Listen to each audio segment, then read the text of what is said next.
इसने उस बालिका के चरण को पकड़ा और आगे पत्थर की शिला पड़ी थी, इसने घुमाया बड़ी जोर से उस बालिका को और पत्थर की शिला के ऊपर पटकना चाहा। हाथ से वह बालिका छूटी, अंबर आकाश की तरफ उड़ गई, आधे आकाश में पहुंची और कहा, एक काश तू मुझे क्या मारेगा, तुझे मारने वाला ब्रजमंडल में पैदा हो चुका, तुझे मारने वाला ब्रजमंडल में पैदा हो। अष्टभुजा रूप धारण मां ने आकाश में कर लिया।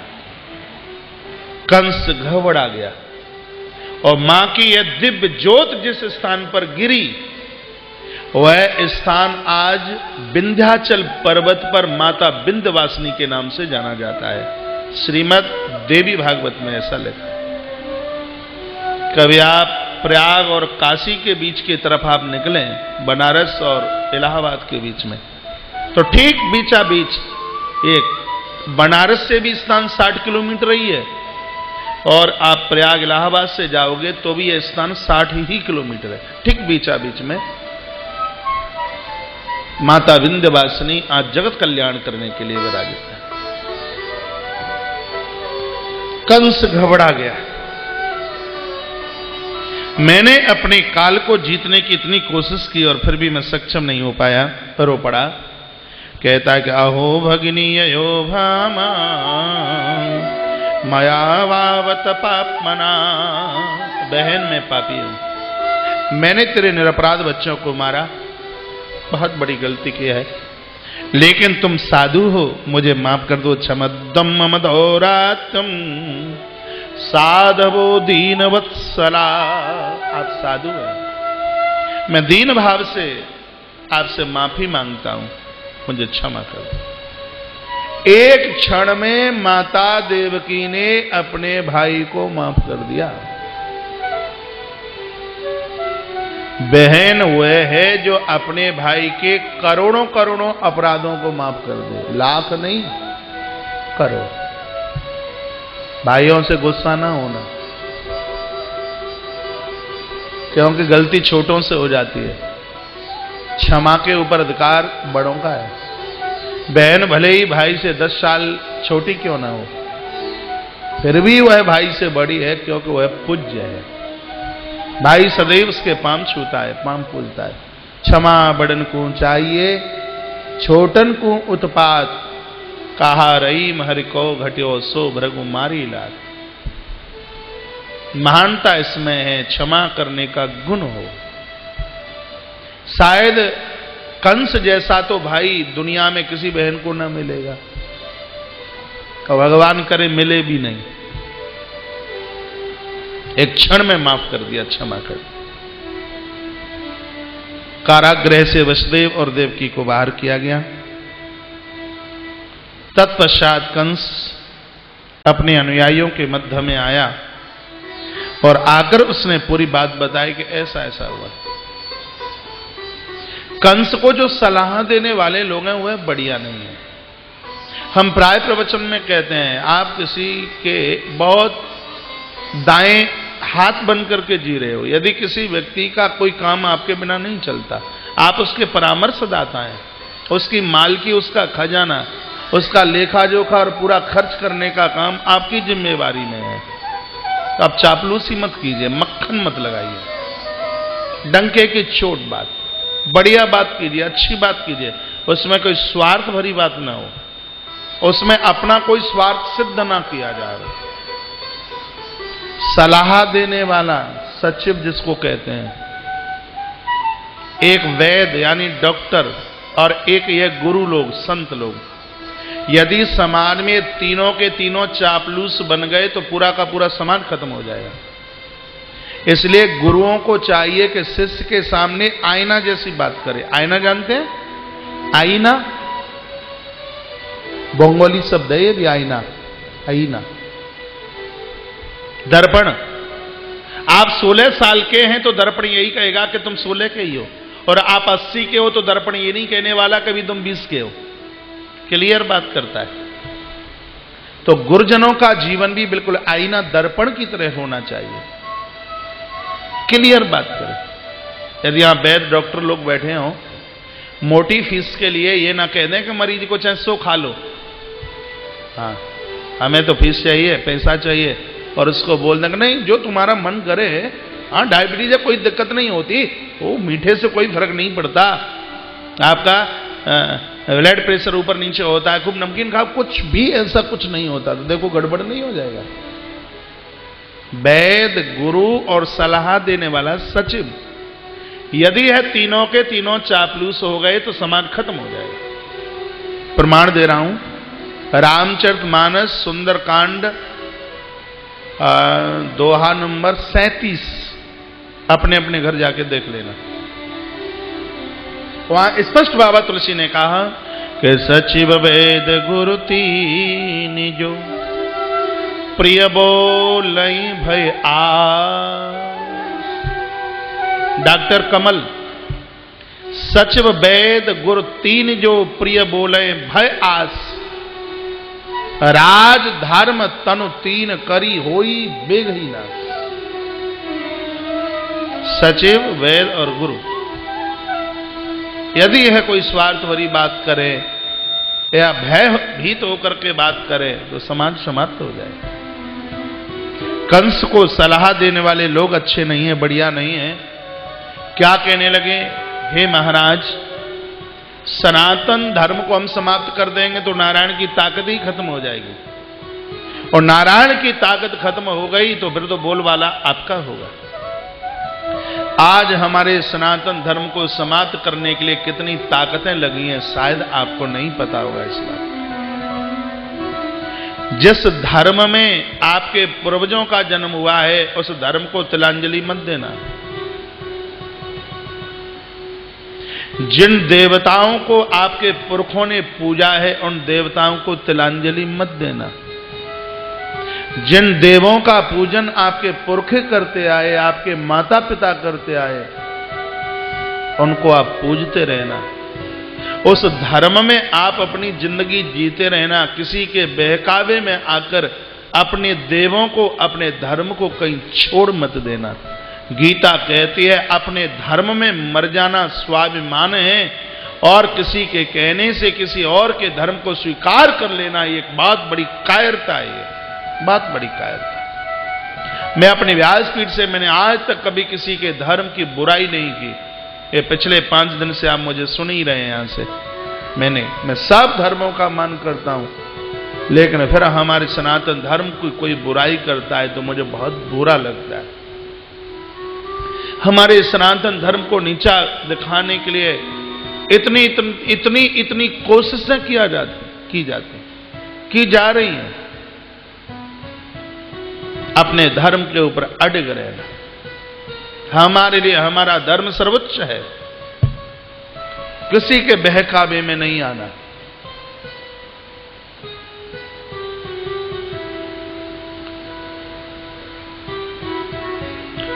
सनातन धर्म के आधार में 4-5 चीजें हैं। कागज हो तो कलम से लिख लेना, और इनके ऊपर पूर्ण रूप से आपका समर्पण हो तो हमारे इस धर्म को ताकत मिलेगी। क्या है? सनातन धर्म के आधार में कौन से पिलर लगे हैं, क्या खंभे लगे हैं? मूलमहि विष्णु देवाना यत्र धर्म सनातन तस्य च ब्रह्म गो विप्रा तपो यज्ञ सदक्षिणा तस्य च ब्रह्म। मठ मंदिरों को मानिए, देवों को मानिए, इनकी पूजा कीजिए, इनको वंदन कीजिए, वर्ष का हर उत्सव मनाइए। जन्माष्टमी भी, रामनवमी भी, शिवरात्रि भी, दुर्गाष्टमी भी, और भी जो भी उत्सव देवताओं के होते हैं वर्ष के, इन सबको आप मनाइए। इससे सनातन धर्म को ताकत मिलती है। आपके आसपास कोई मंदिर है वहां जाइए, वंदन कीजिए, प्रणाम कीजिए, इससे सनातन धर्म को ताकत मिलती है। देवों को पूजिए। फिर बताया गौ माता सनातन धर्म की ताकत है। आपने घर की चंदिया निकालिए, गौग्रास निकालिए, पहली रोटी गौ माता के लिए निकालिए। आप भंडारा करते हैं तो उसमें पहले कुछ ग्रास गौ माता को निकालें, गाय को खिला दें। फिर आपने जो अपने देव मंदिर में जहाँ पूजा करते हैं एक थाली उनको भी निकालिए आप। उसके बाद में फिर आपका भोजन प्रसाद आप चालू हो जाए। उसमें तुलसी का पत्ता डाल दीजिए, गंगा जल के एक आध बूंद डाल दीजिए, अपने इष्ट को, अपने भगवान को भोग लगाइए। गौ माता को आप चंदिया निकालिए, गौ ग्रास निकालिए। इससे सनातन धर्म को बहुत बड़ी ताकत मिलती है। हमने तो यहां तक सुना है, जिस घर में तुलसी नहीं, जिस घर में गंगा जल नहीं, जिस घर में देवताओं का भोग नहीं लगता, जिस घर में गौ माता के लिए पहली रोटी नहीं निकाली जाती, उस घर का पानी पीने का अधिकार नहीं है। उसकी रसोई अपवित्र है, अशुद्ध है। जहां गौ को चंदिया नहीं निकलती, भगवान को भोग नहीं लगता, तुलसी माता को जिसके घर में स्थापित नहीं किया गया, तुलसी के बिना कहां लगता है भोग? इसके प्रति आप श्रद्धा रखें, पूरी श्रद्धा रखें। शंकर जी का भी नहीं लगता भोग तुलसी के बिना। आप ये सोचा, गणेश जी को तुलसी चढ़ाई नहीं जाती, लेकिन गणेश जी के भोग में तुलसी जरूर लगती है। हाँ, गणेश जी को तुलसी चढ़ाई नहीं जाती। वो बद्रीनाथ में ऐसी एक घटना घटी, गणेश पुराण में कथा आती है। भगवान गणेश जी ने श्राप दे दिया वृंदा को, लेकिन यही तो कहा कि मेरे ऊपर तुझे, जैसे देवताओं के ऊपर चढ़ाया जाता है, मेरे ऊपर तुझे चढ़ाया नहीं जाएगा, लेकिन मेरे भोग में तो स्वीकृति तेरे लिए भी होगी। तुलसी के बिना कहां लगता है वो? वैष्णवों की तो आन बान और शान है। आप शंकर के भक्त हैं, फिर भी पूजा में भोग में तुलसी लीजिए। वैष्णवानाम यथा शंभु, श्रीमद् भागवत जब 12वें स्कंद में जब पूरी होती है, तो वहां लिखा है कि वैष्णवों में यदि कोई सबसे ऊंचे हैं तो वो भगवान शंकर है। मैंने एक आध जगह शंकर जी के भक्तों के घर में देखा है, वो कहते हैं हम तो वैष्णव हैं, हम तुलसी नहीं पहनेंगे, हम वैष्णव हैं, हम अपने भोग में तुलसी कैसे डाल देंगे? ये उनको अनभिज्ञता, ये उनको जानकारी नहीं है।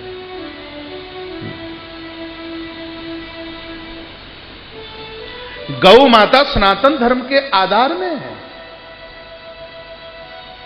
देवों को आप पूजते हैं, उसी प्रकार से आप गौ माता को वंदन करें, सेवा करें। उसके लिए गौग्रास निकालें, उसके लिए चंदिया निकालें, अपनी सात्विक कमाई का अंश निकालें, कुछ निकालें गौ माता के लिए। जहां गायों की सेवा संवर्धन होवे वहां उसको खर्च कीजिए। तत्पश्चात लिखा है विप्रहा, आपके घर ब्राह्मण के चरण पड़े। पूर्वज संतुष्ट नहीं होते बिना ब्राह्मण के, ये बात बिल्कुल पक्की है, 100% क्लियर। पुरखे प्रसन्न नहीं होते। आप श्राद्धों में ब्राह्मण को भोजन कराते हैं, उससे आपकी एक नहीं अनेक पीढ़ियां संतुष्ट होती हैं। सनातन धर्म की एक बहुत बड़ी ताकत है। ये मैं कोई जाति संप्रदाय वाली कथा नहीं कर रहा, ये सनातन धर्म की ताकत है। एक बात यहां से और कहना चाहूंगा, गणेश पुराण में लिखा है, भगवान कहते हैं 4 जगह से मैं भोजन करता हूं। ये परमात्मा की आवाज है। भगवान ने कहा 4 जगह से मैं भोजन करता हूं। अग्नि के मुख में जो डाला जाता है, अग्नि में जो आहूत किया जाता है, भगवान कहते हैं वो सब मेरे उदर में जाता है। अग्नि में हवन के यज्ञ के माध्यम से गरीब को जो खिलाया गया, भगवान कहते हैं वो मेरे उदर में जाता है। ये गणेश पुराण में लिखा है। भगवान कहते हैं कि गाय को आपने जो खिलाया वो मेरे पेट में पहुंचता है। और भगवान ने यह भी कहा कि ब्राह्मण को आपने जो खिलाया वो सब मेरे उदर में जाता है। तो मैं सदैव अपनी व्यासपीठ से बोला करता हूं, ब्राह्मण का मुख इतना पावन है, इतना पवित्र है, तो हमारे ब्राह्मण बंधुओं को चाहिए कि वो अपने मुंह में ऐसी कोई चीज ना रखें जिससे मुंह अपवित्र हो गए। जब मुख इतना पावन है, जिस मुख से भगवान भोजन करते हो, तो ब्राह्मणों को बीड़ी, सिगरेट, गुटखा, तम्बाकू वैसे तो सबके लिए ही चाहिए, सबके लिए चाहिए। अब किसी ने इतनी श्रद्धा से श्राद्धों में तुम्हें बुलाया, अपने पूर्वजों के श्राद्ध, और तुम्हारा मुंह बिल्कुल पी पी पी पी कर रहा है, पी का दांत ऐसे देखने के लायक नहीं है, बिल्कुल मुंह भरा हुआ है गुटके, तो श्रद्धा और खत्म होती है। पूजने की तो बात छोड़िए, देखने का मन नहीं करता। यदि आदत है तो किसी का न्योता स्वीकार ना करें। यदि किसी को ऐसी कोई आदत है ना छोड़ सकता है। कभी कभी तो लोग ये ऐमाल नहीं छोड़ पाते, भगवान को छोड़ देंगे, माता पिता को छोड़ देंगे, कुटुंब खानदान छोड़ देंगे, लेकिन जो ऐमाल ऐब पाल रखे हैं उनको छोड़ने को तैयार नहीं होते। ये ग्रंथों में ये कोई भांग धतूरा खाकर के बातें नहीं लिखी गई, ये बड़े चिंतन में, ये बड़े अनुभव में ये बातें लिखी गई हैं। आप ब्राह्मण के प्रति पूरी श्रद्धा रखिए। ब्राह्मण को भी चाहिए कि आप जिसके देहली पर जीवने को गए हैं भरपूर आशीर्वाद दीजिए। वह परिवार दिन दुना रात्रि चौगने के रूप में उभरे, क्योंकि धरती का देवता है ब्राह्मण। गोस्वामी जी ने लिखा, स्वर दीजिए, पूरा ध्यान मेरी तरफ। बंदा हूं प्रथम महीसुर चरना, बंदा हूं प्रथम महीसुर चरना, मोह जनित संशय सब हरना, मोह जनित संशय सब हरना। बंदा हूं प्रथम महीसुर चरना, बंदा हूं प्रथम महीसुर चरना, मोह जनित संशय सब हरना, बंदा हूं प्रथम महीसुर चरना, मोह जनित संशय सब हरना, मोह जनित संशय सब हरना। विद्वान ब्राह्मण के पास बैठने से मोह संशय समाप्त होता है, सनातन धर्म को ताकत मिलती है। उसको वंदन कीजिए, प्रणाम कीजिए, पूजा पाठ कराइए, अनुष्ठान कराइए। धरती का देव है।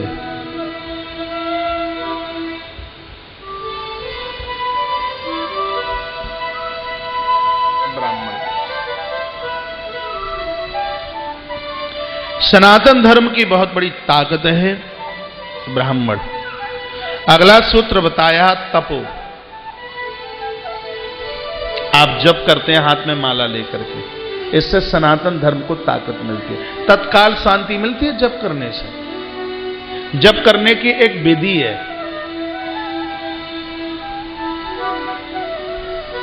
अब पता नहीं आपको पता है कि नहीं, हम तो दीक्षा में, गुरु दीक्षा में बताते हैं, हाथ में माला लेने से पहले एक कम से कम 2.5 मिनट के लिए आप ये तर्जनी उंगली अंगूठे के नीचे दबाकर ऐसे बैठिए, रीढ़ की हड्डी सीधे करके, जिसको धेनु मुद्रा कहते हैं। ये यूं ऐसे, ऐसे नहीं, ये हथेली ऊपर हो, इस तरीके से रीढ़ की हड्डी सीधी हो। आप सुबह जप कर रहे हैं तो आपका मुख पूरब में हो, आप संध्या को जप कर रहे हैं तो आपका मुख पश्चिम में हो, और आप देवताओं के सामने बैठ करके जप कर रहे हैं तो किसी भी दिशा में आपका मुख हो, बिल्कुल कोई दोष नहीं लगता। आंखें बंद कीजिए और एक 2.5 मिनट के लिए पहले आप अपने इष्ट का ध्यान कीजिए। आचमन कर लीजिए, इष्ट का ध्यान कीजिए। उसके तत्पश्चात माला को इस ढंग से बैठिए, पकड़िए जैसे ये माला ही है। 2 उंगली और 1 अंगूठे, ये 3 के बीच में माला होती है, और ये हाथ धेनु मुद्रा में इस तरीके से होता है। एक बार आप मंत्र बोलोगे, यह मन का नीचे जाएगा, फिर मंत्र बोलोगे, फिर ये नीचे जाएगा, फिर मंत्र बोलोगे, फिर नीचे जाएगा। यूं ऐसे, जैसे कुएं से पानी खींचा जाता है, धोखे से भी माला ऊपर ना चली जाए। ऐसे माला जपने की यह विधि है, ये यूं ऐसे चलता है। और जब ये माला पूरी हो जाए, जैसे सुमेरु आ गया, ये सुमेरु, ये माला बहुत बड़ी है इसलिए मैं पूरा घुमा नहीं पाया, यहां तक आप पहुंचते हैं तो आप इसको यूं ऐसे घुमा दोगे, सुमेरु लांगा नहीं जाता।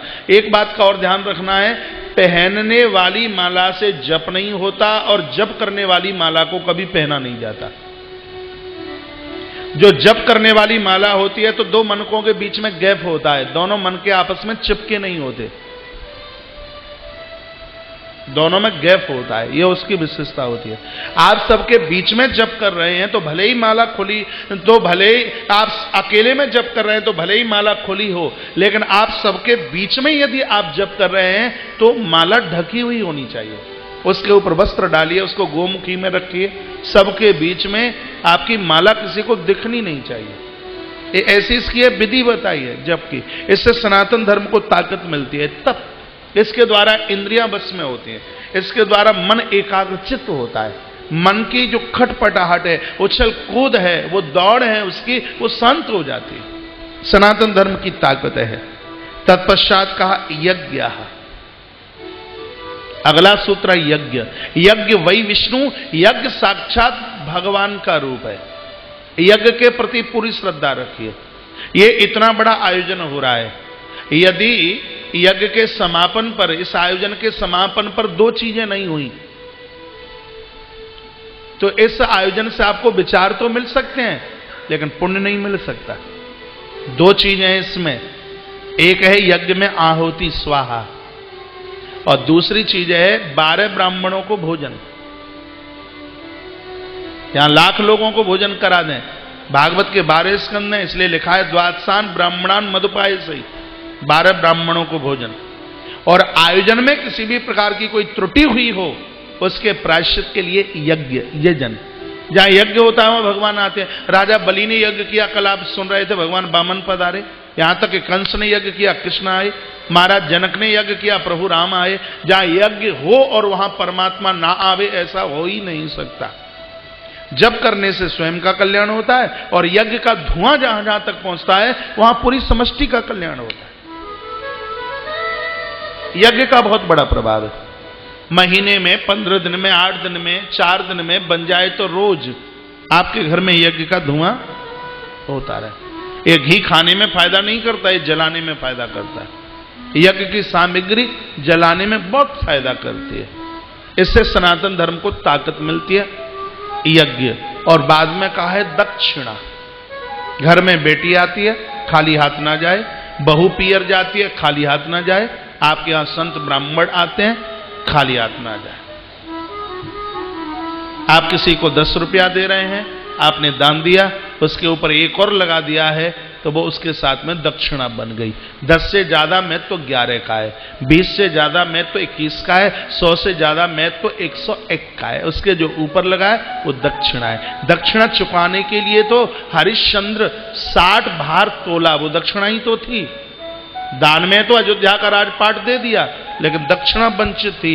दक्षिणा के लिए महाराज हरिश्चंद्र 60 भार दक्षिणा, उसके लिए वो तीनों के तीनों काशी के बाजार में बिके। दक्षिणा का बड़ा महत्व है। इसके द्वारा आप समझ पा रहे हैं कि नहीं जो मैं यहां से बोल रहा हूं? मेरी लैंग्वेज आपकी समझ आ रही है भाषा? हाँ। तो इससे सनातन धर्म को ताकत मिलती है। कंस के अनुयायी कहते हैं हमें सबको रहने ही नहीं देंगे, तो एकदम बोलबाला तो आपका होगा। इतने में विकराल भेष धारण करते हुए सामने से आ गई है। कौन है? इसका नाम है पूतना।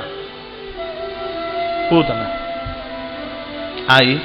अब क्यों आई है इसको तो थोड़ा कंस के पास खड़े रहने दो। कल के हमारे भगवान गोकुल गए हैं, पता ही नहीं है उधर क्या हो रहा है। कल के गए, कल रात को 8 सवा 8 तो यहीं बज गया था। कल के ही है वो गोकुल में। अभी तक हमने सुध ही नहीं ली, पता नहीं क्या हो रहा है भगवान का। तो आप कहें तो थोड़ा मथुरा से निकल करके गोकुल चले हैं। रात निकली, प्रातः भयो है। यशोदा मैया की 2 ननद हैं, एक को नाम सुनंदा है और एक को नाम है नंदिनी। सुनंदा 6 महीना पहले से आई गई, भाभी के लला हो वो तो दक्षिणा मुंह मांगी मिलेगी। हैं सवेरे ही सवेरे बाने वस्त्र उठाए के देखो के नाच पड़ी। का लली नाय लाला है, लला जानो? लली नाय लाला है, लाली नाय लाला है, नाच पड़ी। सीधे गौशाला पहुंची, नंद बाबा को कहा बाबा बड़ो भैया बड़ो बढ़िया सो समाचार, बहुत भालो समाचार लेके आई। कहा देवगे? कहा तेरो मुंह मीठो है, सब कछु तो तेरो ही है, हमारो कहा है। रो पड़ी सुनंदा का भैया भाभी ने ऐसे सुंदर सुलाला को जन्म दयो है, ऐसो लाला जी ने आखिर ने पहले तो मुझ देखो ही ना है। नंद बाबा नाच पड़ेगा, 9 लाख को हार तेरे गले में। सीधे दौड़े हैं, यमुना में 21 डुबकियां लगाई हैं, ब्राह्मणों के पास गए।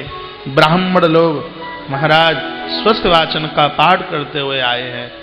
आज भीड़ लगी है नंद बाबा के दरवाजे पर, सब नाच रहे हैं, सब झूम रहे हैं, सब गा रहे हैं। कल तो आपने कृष्ण जन्म सुना, आज थोड़ा नंद उत्सव सुन लीजिए। वहां तो लोग सो रहे थे, वहां रात में कहां पता लगा, वहां तो सुबह छठी मनाई गई। आइए गुनगुना लें नंद बाबा के दरवाजे पर भारी भीड़। आप सब नंद हो, गोपाला ग्वारी आए आप सब, ठीक है, ग्वाले, और आप सब हैं गोपियां। अब देखते हैं करंट गोपों में ज्यादा है कि गोपियों में ज्यादा है। सब तालियों के साथ में बधाई हो, आप बोलिए बाबा बधाई हो। अभी आप नहीं बोलोगे, ये बाबाओं से बुलवाऊंगा। बाबा बधाई हो, बधाई हो, बधाई हो। मुंह में से आवाज नहीं निकलती। बाबा बधाई हो, बधाई हो। तुम क्या बोलते हो? मैया बधाई हो, ये है आवाज का गोला है। बाबा बधाई हो, मैया बधाई हो। आप हारे और ये जीते। आइए ताली जरूर बजाना सर।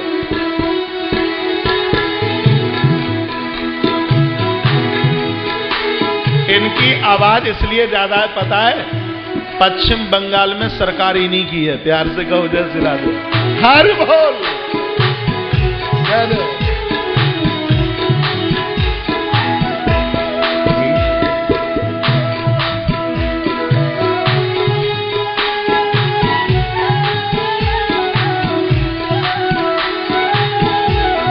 कृष्ण घर नंद के आए, बधाई है, बधाई है। कृष्ण घर नंद के आए, बधाई हो, हर बार कृष्ण घर नंद के आए, बधाई है, बधाई है। कृष्ण घर नंद के आए, बधाई हो, बधाई है, बधाई है, बधाई है, बधाई है, बधाई है, बधाई है, बधाई है, बधाई है, बधाई।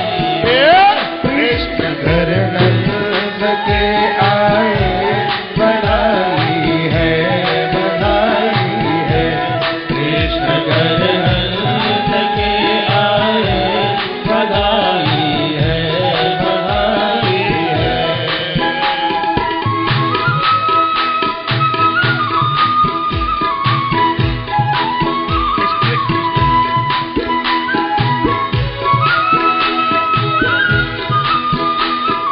जय जय।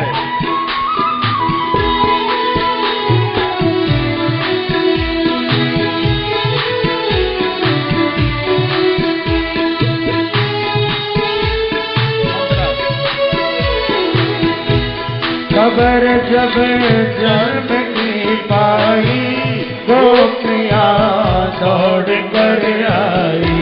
खबर जब जन्म की पाई, गोपियां दौड़ कर आई। खबर जब जन्म की पाई, गोपियां दौड़ कर आई। खबर जब जन्म की पाई, गोपियां दौड़ कर आई। बैठ को पुष्प भर लाई, बधाई है, बधाई है। बैठ को फूल भर लाई, बधाई है, बधाई है। नंद के आए, बधाई है, बधाई है। तालियों के साथ आए, बधाई है, बधाई है।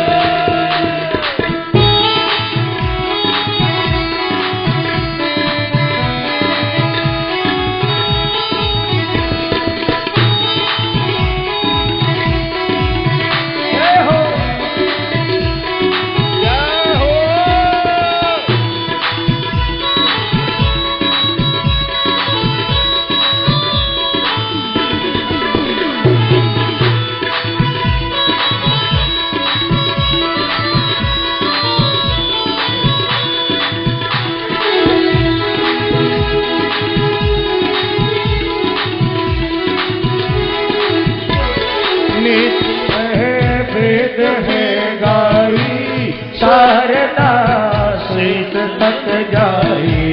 वेद कहे वेद है गाई शारदा शेष तक जाई।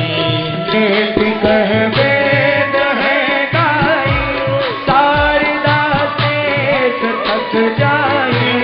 वेद कहे वेद है गाई शारदा शेष तक जाई। ये प्रगटे नंद घर आई, ये प्रगटे नंद घर आई।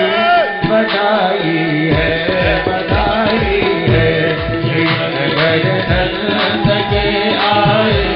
बधाई है बधाई है बधाई है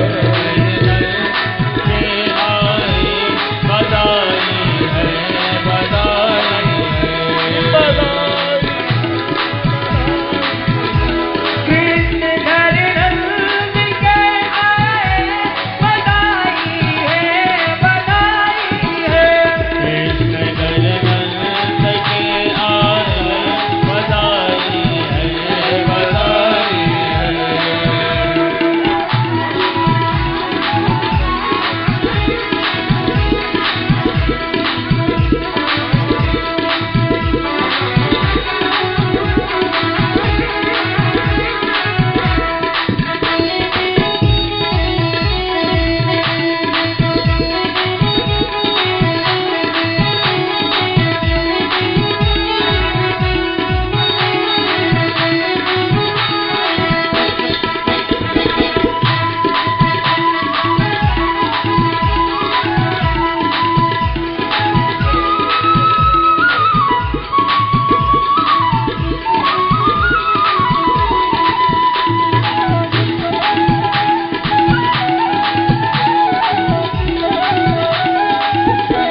घड़ी शुभ आज की आई। ये प्रगटे ब्रज में यदुराई। घड़ी शुभ आज की आई। ये प्रगटे ब्रज में यदुराई। घड़ी शुभ आज की आई। ये प्रगटे ब्रज में यदुराई। घड़ी शुभ आज की आई। ये प्रगटे ब्रज में यदुराई। ये संतों के है सुखदाई। ये संतों के है सुखदाई। बधाई है बधाई है श्रीनगर नंद के आए। बधाई है बधाई है श्रीनगर नंद के आए। बधाई है बधाई है श्रीनगर नंद के आए। बधाई है बधाई है श्रीनगर नंद के आए।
कृष्ण लाल की जय हो।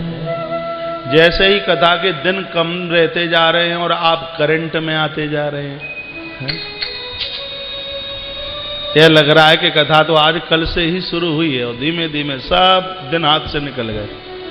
बोले बाल कृष्ण लाल की जय हो। जय श्री राम। ब्रज में बड़ा हर्ष और उल्लास है। बाबा ने बहुत दान दिया। श्रीमद् भागवत में लिखा है, धेनु नाम नियुते प्रेदाद विप्रेभ्यो समलंकृते तिलादीन सप्तरतो गौ सात कौम्बाम्बरावृतान। नंद बाबा ने 2 लाख गायों का गौदान किया, 7 अनाज के पहाड़ दिए भगवान के आगमन पर। जीवन में परमात्मा प्रकट होता है, आनंद प्रकट होता है तो लगता ही है कि हम अपना सब कुछ लुटा दें। कल आपकी तरफ से भी तो देखा जा रहा था, जिसके हाथ में जो टोकरा लगे बस फेंक ही दो, रखना नहीं है। गड्डियां फेंकी जा रही थी, सामान फेंका जा रहा था। हमें तो लग रहा था कि तुम गले की कहीं चैने उतार उतार के ना फेंक दें। तिरुपति बालाजी में माताएं पुरुष लोग यूं ऐसे उतार करके सब डाल देते हैं हुंडी में। ईश्वर के दरबार में लगता ही ऐसा है, तो बस जो है वो सब नौछावर कर दें, चढ़ा दें। ईश्वर का पर्यायवाची नाम है ना आनंद। आनंद में व्यक्ति हो ही ऐसा जाता है। कथा कहती है, जिसने अपने जीवन में देना सीखा है उसके लास्ट समय में भगवान आता है, भले ही प्रभु कौन से ही रूप में क्यों ना आए। जिसने देना सीखा। कहीं किसी कथा में मैं बता रहा था कि कर्ण ने अपने जीवन में दिया, पता नहीं कहां बोल रहा था ध्यान में। कर्ण का अंतिम संस्कार करने के लिए स्वयं भगवान आए। स्वयं कृष्ण ने अपने हाथों से कर्ण का, महाभारत अंतर्गत वर्णन है, स्वयं भगवान पधारे। आप कहें सुना दूं 2 मिनट में? कहें तो सुनाऊं, नहीं चलूं आगे, फिर सुन लीजिए। अर्जुन और कर्ण का घमासान युद्ध हुआ। रात को डेरों में आए, वो अचेतन होकर के जमीन पर गिरा है। रात निकली, प्रातः हुआ, माधव ने कहा, बहारे कर्ण जय हो तेरी, दानवीर कर्ण जय हो। अर्जुन बोले हैं, प्रभु हम दुश्मन को मार के आए और आपने सुबह ही सुबह दुश्मन का नाम ले दिया। कृष्ण कहते हैं, दुश्मन तुम्हारा होगा, मेरा दुश्मन कहां है? अर्जुन क्यों इस बात को भूले बैठे हो कि कर्ण जैसा दानी ना कर्ण से पहले हुआ और न कर्ण के बाद में हुआ। भट्टी पर जो तपन लेके आए उसे स्वर्ण कहते हैं। जिसने अंतिम सांस तक देना सीखा बस उसी को कर्ण कहते हैं। कर्ण जैसा दानी नहीं हुआ। अर्जुन बोले, भैया युधिष्ठिर से भी बढ़ के कहा, पांडव तुम कुछ नहीं कर्ण के सामने, वो तो मर गया, विश्वास नहीं। तो भगवान कहते हैं कि दानी की कभी मौत नहीं होती, ये भगवान के शब्द। कृष्ण बोले, दानी की मृत्यु नहीं होती। भाई साहब माइक, यदि तुम्हें देखना है तो चलो मेरे साथ। दोनों ने ब्राह्मण वेश बनाया, कुरुक्षेत्र की धरती पर पहुंचे। अंतिम सांस कर्ण ले रहा था। भगवान ने कहा, और दानवीर। कर्ण ने आंख उठा के देखी, ब्राह्मण समझ के चरणों में प्रणाम किया। कहा, हे भूदेवता, मैंने तो कोई इतना बढ़िया काम नहीं किया, लेकिन आपके दर्शन हो रहे हैं, मेरा प्रणाम स्वीकार कीजिए। कृष्ण बोले, हे दानवीर, हम तुमसे कुछ मांगने को आए। कर्ण रोया। कर्ण ने कहा, आपके आने की प्रसन्नता थी, लेकिन अब दुख है कि आपके आने से पहले मेरी मौत क्यों नहीं हो गई। कृष्ण बोले, क्या हुआ? कहा, हे महात्मन, मेरे दरवाजे से कभी कोई खाली हाथ नहीं गया। पांडवों की माता कुंती आई, मुझसे 5 बाण ले गई। अर्जुन की रक्षा के लिए इंद्र मुझसे कुंडल कवच लेके चले गए, मैंने दे दिया, मना नहीं किया। आज मेरा अभिमान टूट गया। जिंदे जी 2 ब्राह्मण मेरी आंख के सामने से खाली हाथ जा रहे हैं, मुझे इस बात की पीड़ा है। मेरे पास कुछ देने को है नहीं। तब भगवान ने एक बात कही, कृष्ण कहते हैं, हे दानी, हे दानवीर, देने वाले का बटुआ कभी खाली नहीं होता। ये भगवान का वाक्य है। जिसने अपने जीवन में देना सीखा उसकी जेब कभी खाली नहीं होती। जेब तो उनकी खाली होती है जिन्होंने भोग और व्यसनों के ऊपर खर्च किया है। दानी का बटुआ कभी खाली नहीं होता। हमें जो चाहिए तुम्हारे पास है। कहा क्या चाहिए? कहा हमें थोड़ा सा स्वर्ण सोना चाहिए, दे दो। कर्ण रोया, का अंतिम सांस ले रहा हूं युद्ध स्थल में, कहां मेरे पास सोना। दुर्योधन को पास चले जाओ, मेरा मित्र है, मेरा नाम ले देना, जितना चाहिए उतना मिलेगा। कृष्ण कहते हैं वह पापी है, पापी का तो पानी भी हमें स्वीकार नहीं, तो सोना उसका क्या स्वीकार है? तुम दे दो। कहा है नहीं। कहा मैंने कह दिया ना, दानी की जेब खाली नहीं होती। तुम्हारे पास है। कर्ण ने कहा कहां है? कहां है? तो कहां कहने में तो मुंह पूरा खुल जाता है ना। तो सोने के दांत के ऊपर गोविंद की निगाह पड़ी है। कहा हे दानवीर, तेरा एक दांत सोने का है, वो अपना स्वर्ण जटित दांत दे दे। कर्ण ने कहा महात्मन, सामने पत्थर पड़ा है, लेके आओ, मेरे मुंह में चोट मारो, दांत तोड़ करके ले जाओ। भगवान बोले हैं, ग्रंथ हमने पढ़े हैं, मरे हुए को मारना नहीं चाहिए। तुम मरे पड़े ऊपर से और प्रहार हम करें, कोई बात नहीं, हम चलते हैं। कर्ण ने कहा अब तो नहीं जाने दूंगा। पेट के भर खिसकता हुआ कर्ण गया, पत्थर की शिला के ऊपर बड़ी जोर से मुंह मारा, दांत टूट के नीचे गिरा। स्वीकार कर। भगवान कहते हैं नहीं, भिक्षा झूठी है, पानी में धो के दो इसे। कर्ण ने कहा कि हे गुरुदेव, हे महात्मन, मेरी कहोनी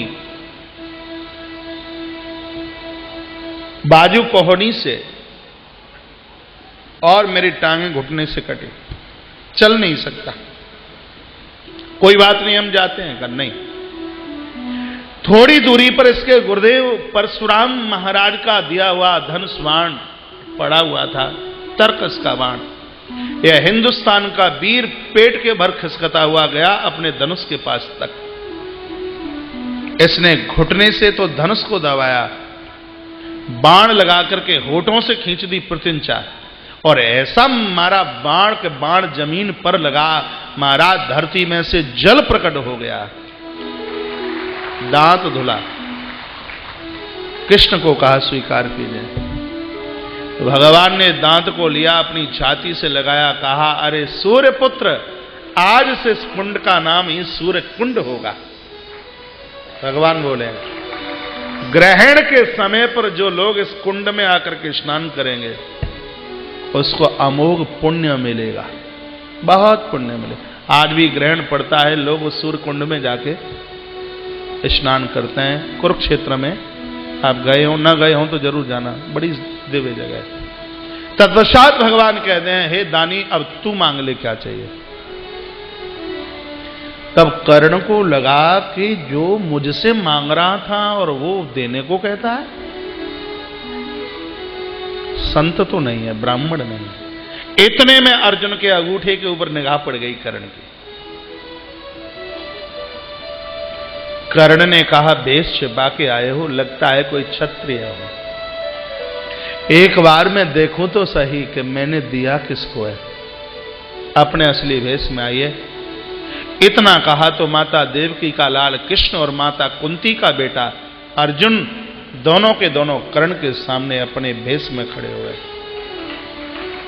कृष्ण को कर्ण ने देखा, अर्जुन को देखा, ऊपर से नीचे तक। कर्ण रोया।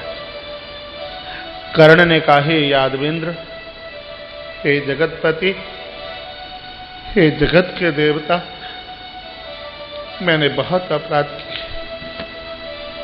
अभी तक यह मेरी इतनी बड़ी भूल और मैं यह कहता रहा कि तुम सिर्फ पांडवों के हो।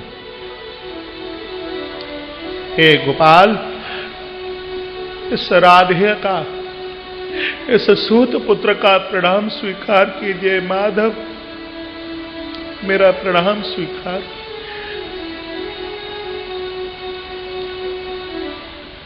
हे गोविंद, यदि मैं नहीं होता तो महाभारत का युद्ध नहीं होता।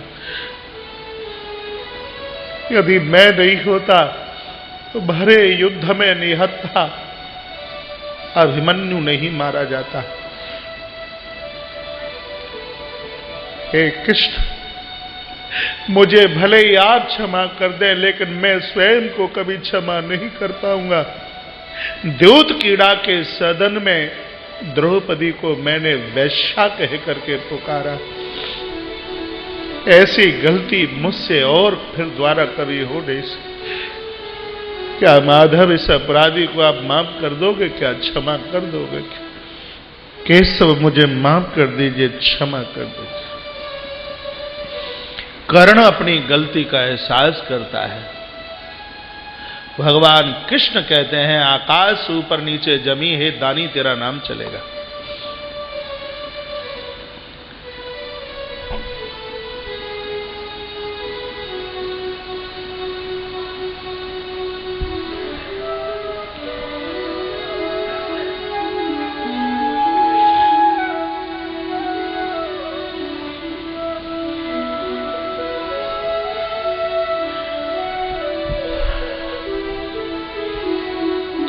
तो अपने लिए कुछ मांग, क्या चाहिए? कर्ण ने कहा, भगवान अनाथ हूं, मेरा कोई नहीं। कल का बेहोश पड़ा हूं इस रण में, पूरी रात निकल गई है सोचते सोचते। मेरा कोई कुटुंब खानदान तो है नहीं, मेरी अर्थी में आग कौन लगाएगा? मेरा अंतिम संस्कार कौन करेगा? केशव, पूरी रात हो गई सोचते सोचते, इसलिए मैंने अभी तक प्राण नहीं छोड़े। भगवान कहते हैं, हे दानवीर, कौन नहीं है तेरा? ये भाई हैं तेरे पांडव, कुंती माता है तेरी। कर्ण ने कहा, कुंती यदि मेरी मां होती तो भरे दरबार में गोविंद मुझे अर्जुन ने सूत पुत्र कहा, बाबा भीष्म द्रोणाचार्य ने मुझे सूत पुत्र कहा, क्या वहां कुंती माता नहीं बैठी थी? क्या मां कुंती ने एक भी बार ये नहीं कहा कि सूत पुत्र नहीं, ये कुंती पुत्र है? मां ने एक भी बार यह बात नहीं की। तो मैं ये कहूं कि मैंने पांडवों के विपक्ष में युद्ध किया तो मैं दुर्योधन का ऋणी था। जितना माता कुंती गंगा में मुझे बहाने के लिए विवश थी, उतना ही मैं दुर्योधन के साथ खड़ा होकर पांडवों के सामने युद्ध करने के लिए मैं उतना ही विवश था। कमाल कर दिया कर्ण ने। कर्ण को कोई कुछ भी कहे, कर्ण तो कर्ण ही है। भगवान की आंख से धार लग गई है शब्द। कृष्ण रो पड़े, अहे महारथी, आज तू जो चाहेगा मैं दूंगा। तू कहे तो मैं तुझे जीवन दान दे दूं, तू मांग तो सही।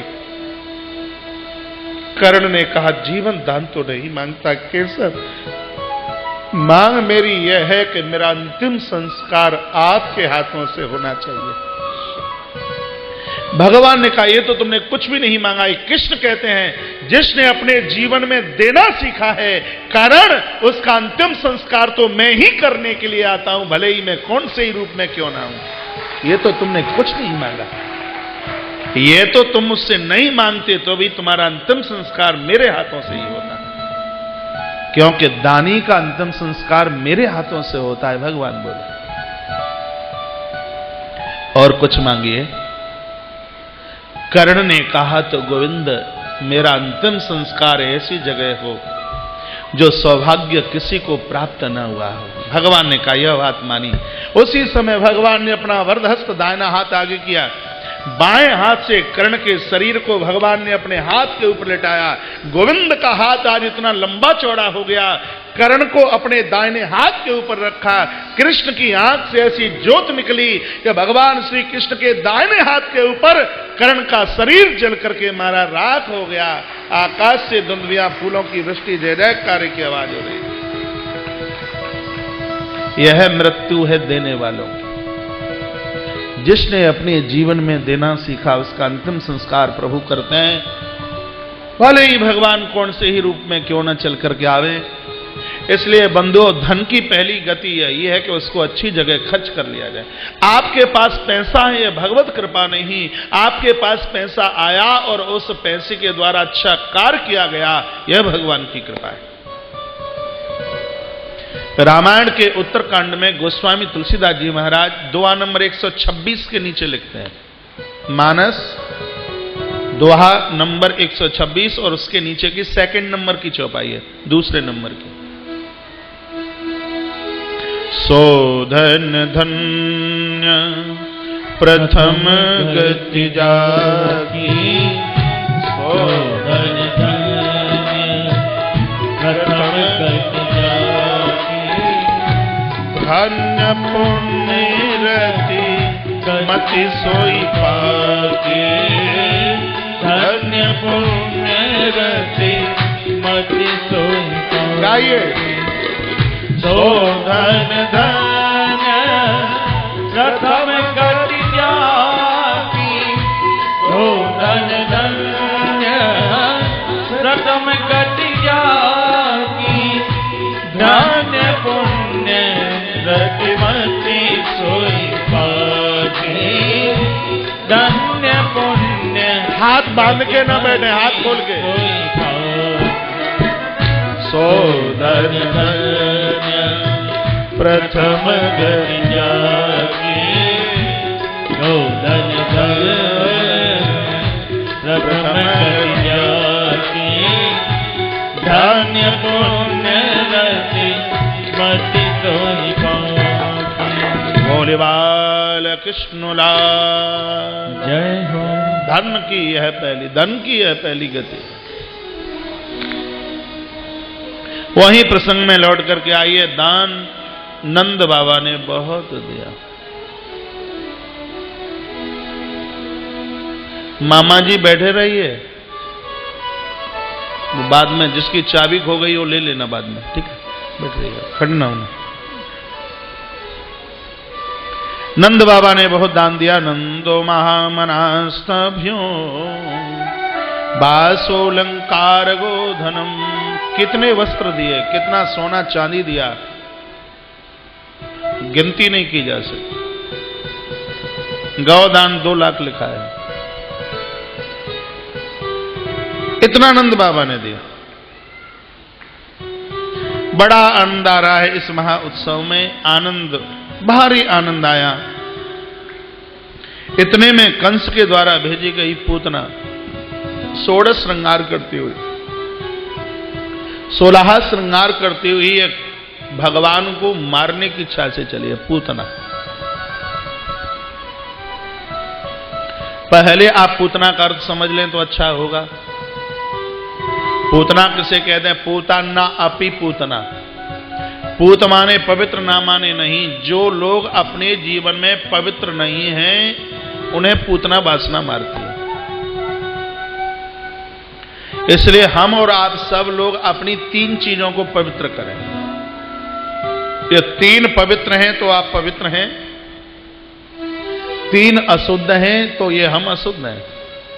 क्या क्या पवित्र करना है? अपना तन पवित्र करना है, अपना मन पवित्र करना है और अपना धन पवित्र करना है। तन पवित्र कैसे होगा मालूम है? कैसे होगा? नहीं पता। सेवा करने से। मानवीय जीवन मिला है, शरीर से सेवा कीजिए।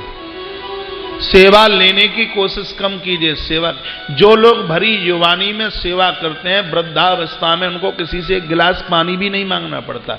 चलते चलते, फिरते फिरते, खाते खाते, पीते पीते प्राण पखेरु निकल जाते हैं। जब तक ताकत है किसी से काम करवाइए मत, स्वयं कीजिए। तन की पवित्रता सेवा से है। ये हम 100-100 किलो का, 90-90 किलो का शरीर यों ही महाराज यूं ही लादे घूम रहे हैं। 4 फुलके पति को, बच्चों को नहीं बना सकते। भगवान को 2 रोटियां भोग के लिए नहीं बना सकते। दाई बाई का इंतजार। इसलिए तो इतने रोग फैल गए हैं कि डॉक्टर भी उन रोगों का नाम नहीं जानते, क्योंकि काम ही नहीं रहा। इसलिए बेचारा बेड भी परेशान है। 15-20 साल से ये बिस्तरा बहुत परेशान है। बेड 15-20 साल पहले नहीं था इतना परेशान। बहुत परेशान है, पता नहीं कहां किसके चक्कर में पड़ गया। थोड़ा बहुत उसको भी रेस्ट मिले। हर समय बेड पर मत पड़े रहिए, हर क्षण हर पल। जल्दी बूढ़े हो जाओगे, जल्दी वृद्ध हो जाओगे, रोग जल्दी गिर लेगा। भोजन करने के 1.5 घंटे बाद तक आप अपना बिस्तरा मत पकड़ना, आप कभी बीमार नहीं हो सकते। रात को सोने से जो 3 घंटे पहले भोजन कर लेते हैं वो बीमार नहीं होता है। भगवान की रसोई अपने हाथों से बनाइए। गोवर्धन की परिक्रमा में आप जाना, बड़े बड़े दान पात्र, बड़े बड़े कूड़े पात्र रखे हैं, बहुत बड़े बड़े। उनके ऊपर लिखा है प्लीज यूज मी। हर कूड़ेदान के ऊपर लिखा है प्लीज यूज मी। दान कोरे दया कोरे, दया कोरे मुझे भी प्रयोग में लीजिए, कृपया मुझे भी प्रयोग में लीजिए, कृपया मुझे भी प्रयोग में लीजिए। आपके बंगाली का ये शब्द मुझे बहुत भाया, बहुत अच्छा लगा। कृपया से क्या बोलते हैं? दया कोरे है। कितना बढ़िया शब्द है, दया कोरे। कृपया, सही बोल रहा हूं? दया कोरे मुझे भी प्रयोग में लीजिए। एक कूड़ादान कहता है कि मुझे प्रयोग में लीजिए, और हम 6-6 फीट के लोग हैं, 80 से 100 किलो का वजन यूं ही उठाए घूम रहे हैं। इससे तो बढ़िया वृक्ष बनते तो लकड़ी वाला हम में से एक गेट किवाड़ तो बना के तैयार कर देता, किसी के घर के रखवाली करते। ये किसी काम के नहीं है। तन की पवित्रता सेवा करने से है। इस शरीर से सेवा कीजिए।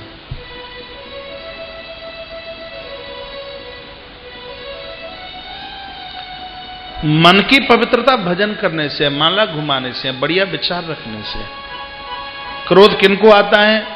जप नहीं करते। बुरे विचार किनको आते हैं? लोग कहते हैं हमें बड़े बुरे विचार आते हैं, हमें बड़ा बुरा सपना मारा जाता है। आप प्रभु नाम लेना शुरू कर दीजिए। रात को सोते हैं प्रभु का नाम लेके सोइए, प्रातः जागते हैं भगवान का नाम लेकर के जागिए। चैलेंज है, ये चैलेंज है। गलत सपना, गलत विचार नहीं आ सकता। मन की पवित्रता भजन से है, प्रभु स्मरण से है। आप जितने भी परिसर में बैठे हैं, सब अपने आप को पूछिए कि आप भगवान का नाम लेते हैं? नहीं लेते हैं तो हिंदुस्तान खाली करके चले जाना। जब आप हिंदुस्तान में हैं तो प्रभु का नाम उच्चारण कीजिए, प्रभु का नाम लीजिए। मन की पवित्रता प्रभु स्मरण से है। तीसरा सूत्र है धन। धन की पवित्रता दीनों के ऊपर दया करने से, गरीबों के ऊपर खर्च करने से। आपको भगवान ने ज्यादा पैसा दिया संग्रह करने के लिए नहीं। परमात्मा कहते हैं कि मैंने तुम्हें ज्यादा पैसा इसलिए दिया है, जो तुमसे ज्यादा है वहां सेवा कीजिए, जो परेशान है, दुखी है, दीन है। और जिनका पहले का ही खर्चा नहीं होता तो भगवान भी सोच लेते हैं अभी इसका पहले का तो खर्चा हुआ ही नहीं है, तो और काय के लिए दें। ठाकुर जी भी सोच लेता है, उसके यहां तो बड़ा न्याय है। एक दुआ बोलूंगा आपके बीच में। तन पवित्र सेवा किए, तन पवित्र सेवा किए, धन पवित्र किए दान, मन पवित्र हरि भजन सो होई त्रिविध कल्याण।